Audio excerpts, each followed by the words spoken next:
ಯುವಜನ ಮತ್ತು ಕ್ರೀಡಾ ಇಲಾಖೆಯ ಅನುದಾನದಡಿ ನಿರ್ಮಾಣಗೊಂಡಿರುವ ಗರಡಿ ಮನೆಯನ್ನ ಗ್ರಾಮ ಪಂಚಾಯಿತಿಯವರು ಯಾವುದೇ ಹರಾಜು ಪ್ರಕ್ರಿಯೆ ನಡೆಸದೆ ಗ್ರಾಮಸ್ಥರಿಗೆ ಯಾವುದೇ ರೀತಿಯ ಮಾಹಿತಿಯನ್ನ ನೀಡದೆ ವಾಣಿಜ್ಯ ಉದ್ದೇಶಕ್ಕಾಗಿ ನೀಡಲು ಮುಂದಾದ ಕಾರಣ ಈ ಬಗ್ಗೆ ಗ್ರಾಮಸ್ಥರು ಹಾಗೂ ಗ್ರಾಮದ ಯುವಕರಿಂದ ಪೂರ್ವದಲ್ಲಿ ಮನವಿ ಪತ್ರವನ್ನು ಸಲ್ಲಿಸಲಾಗಿತ್ತು.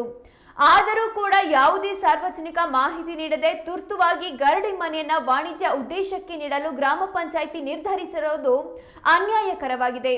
ಆದ್ದರಿಂದ ಈ ವಿಚಾರ ಇತ್ಯರ್ಥವಾಗುವವರೆಗೆ ಗರಡಿ ಮನೆಯನ್ನ ಉಚಿತವಾಗಿ ವ್ಯಾಯಾಮ ಮತ್ತು ಜಿಮ್ ಉದ್ದೇಶಕ್ಕೆ ಮಾತ್ರ ಬಳಸಲು ಅವಕಾಶ ನೀಡಬೇಕು ಎಂದು ಗ್ರಾಮದ ಯುವಕರು ಹಾಗೂ ಗ್ರಾಮಸ್ಥರು ಹೊಳಲೂರು ಗ್ರಾಮ ಪಂಚಾಯಿತಿಯಲ್ಲಿ ಮನವಿ ಮಾಡಿಕೊಂಡಿದ್ದಾರೆ.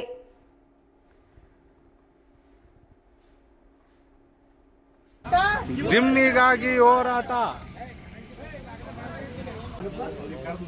ಮಾತಾಡಿ ಪಾಪ ಅವರಿಗೂ ಹೊಟ್ಟೆ ಮೇಲೆ ಹೊಡಿಬೇಕು.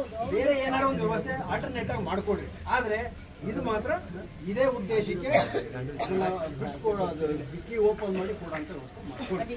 ಇಷ್ಟ ನಾವು ಕೇಳೋದು. ಅವ್ರು ಏನ್ ಮಾಡ್ತಾರೆ ಗೊತ್ತಾ, ತಿಂಗಳಗಟ್ಟಲೆ ತಪ್ಪಿಡ್ತಾರೆ.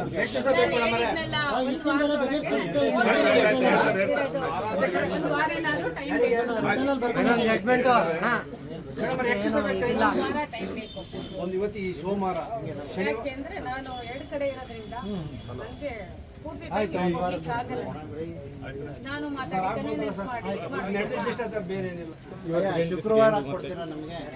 ಒಂದು ವಾರ ಅಂದ್ರೆ ಯಾವಾಗ ಅಂತ ಹೇಳಿ ಮೇಡಮ್. ವಿದ್ಯಾವಂತರು ನೀವು ಯಾವಾಗ ಅಂತ ಹೇಳ್ರಿ.